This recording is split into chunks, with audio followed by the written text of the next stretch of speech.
Nós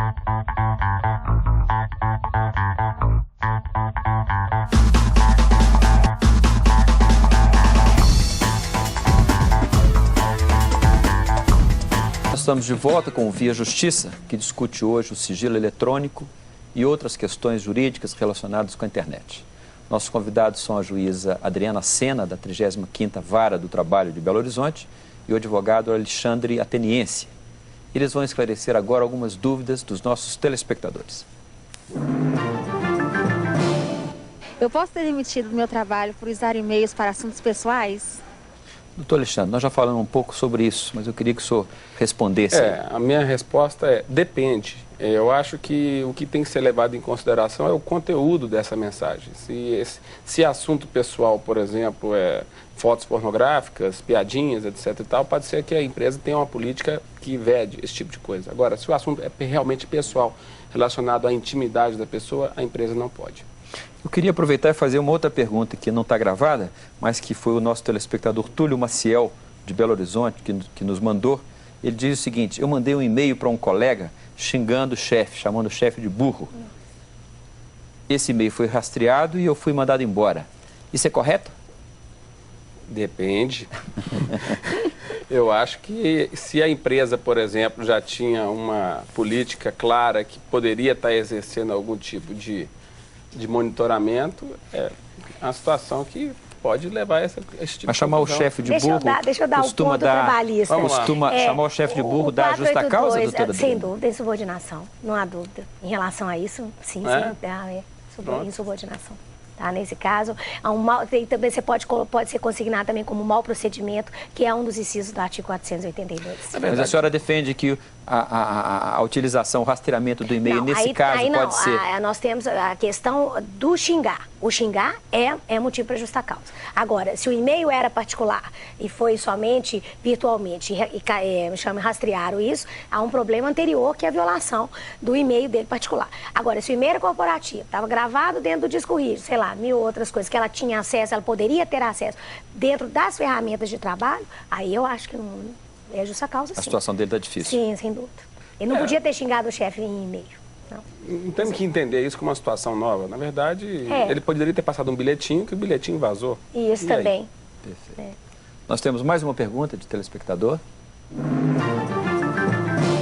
Se eu recebo um e-mail impróprio no meu local de trabalho, eu posso ser demitida por isso? Doutora Adriana, essa pergunta tem uma questão diferente. Se ela recebe o e-mail impróprio, ela pode ser culpada por isso? Bom, aí nós estamos partindo do pressuposto que a empresa abriu e ela acabou recebendo, né? Ela teve acesso a isso.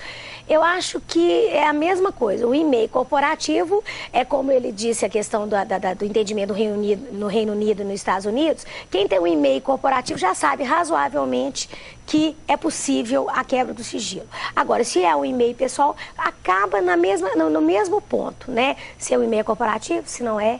Agora, eu acho assim que o recebimento fica mais difícil de configurar, porque ela não tem como controlar esse recebimento. Se a gente for levar em consideração o que está na própria CLT, no artigo 2º, que fala que a empresa deve exercer seu poder de gestão, então caberia a ela exercer o seu poder de gestão, criando os mecanismos tecnológicos suficientes para impedir que ela recebesse esse tipo de... Exatamente. Eu acho que é isso. É isso aí. Queria ouvir de vocês dois rapidamente. Doutora Adriana, a senhora acha que a legislação brasileira atual já está bem adaptada a essa questão ou ainda alguma coisa por ser feita? Nós não temos a respeito específico disso, não há nada? Não temos. Ou quase nada? Vai com a pouquíssima coisa, a lateral que você vai buscando dentro de um critério interpretativo. O que vale dizer? Vai ficar dentro da interpretação de um determinado magistrado, de um determinado tribunal. Mas a senhora, no dia a dia, sente necessidade de ter uma legislação específica sobre isso? Olha, algumas regras eu acho que seriam interessantes, sim, porque essas novas tecnologias, por mais esforço que a gente possa fazer de pegar a CLT e torná-la atemporal com essas novas tecnologias, algumas coisas nós vamos esbarrar. Porque as novas tecnologias nos trazem novas questões. Então, eu acho assim que algum norte, porque essa história também de prever tudo não tem condição. Nós sabemos muito bem que não tem condição. Mas nortes, princípios, igual ele está dizendo, a empresa pode, a partir do momento que ela deixa, então é uma liberalidade.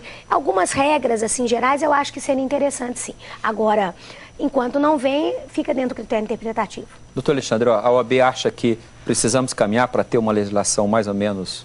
Eu acho que não. Eu acho que, na verdade, o que nós estamos batalhando é para que se aprove no Congresso Nacional uma lei que cria novos tipos penais que surgiram apenas à utilização de sistemas informatizados. Na verdade, esse conceito que a gente tem de que precisa de uma legislação específica para lidar com monitoramento de e-mails, com comércio eletrônico, com outros aspectos, esse arcabouço de leis que a gente precisa é muito menor do que se imagina. Porque o que nós estamos vendo é que, na prática, como é um assunto novo, novas tecnologias, etc., a dificuldade que se encontra é saber cotejar os fatos ocorridos no meio eletrônico ante a legislação vigente.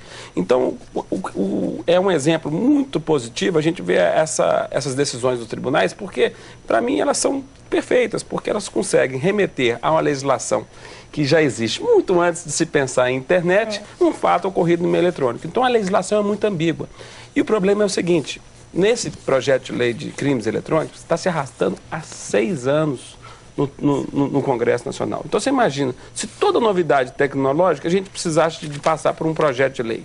Nós estávamos perdidos. Então, a tecnologia, infelizmente, ela não caminha no mesmo passo do que um trâmite de projeto de lei. Então, nós temos, sim, que estudar a lei, interpretar a lei ante os fatos ocorridos no meio eletrônico. Ao invés de imaginar que aquilo que está escrito ali só poderia ter ocorrido no mundo presencial, imaginar também que aquilo dali poderia ter ocorrido no meio eletrônico. Doutor Alexandre, o senhor tem um blog que traz discussão e informações sobre esse assunto. Fala rapidinho sobre ele e dá o endereço. Tudo bem. Eu criei um blog chamado Direito e Novas Tecnologias, que é justamente para poder dar ciência, esclarecer e, enfim, para prestar informações e dar um canal de interatividade para as pessoas que gostam desse tema. O endereço é http://ateniense.blogs, no plural, .com/DNT, Direito de Novas Tecnologias. Ateniense com TH. Ateniense com TH. Nós colocamos o endereço aí na tela. E mais informações, inclusive uma cartilha que foi publicada recentemente pela Federação do Comércio sobre quais são os princípios que devem normatizar o monitoramento eletrônico, as pessoas podem encontrar nesse blog. Doutor Alexandre, muito obrigado pela sua participação. Eu que agradeço mais uma vez, Manuel. Doutora Adriana, muito obrigado pela sua presença e por esses esclarecimentos. O Via Justiça está terminando. Nós lembramos que sua participação, com críticas, perguntas e comentários, será sempre bem-vinda. E você pode enviá-la para a nossa equipe de produção pelo telefone 3284-3499 ou pelos nossos 2 endereços eletrônicos, tv@almg.gov.br ou viajustiça@amarges.com.br. Aliás, eu quero registrar a participação do nosso telespectador Felício de Oliveira, que nos mandou uma correspondência relacionada com o programa anterior sobre o testamento e dizer a ele que a sua dúvida já foi esclarecida e respondida também via e-mail. Muito obrigado a todos vocês, eu espero vocês na próxima semana. Até lá.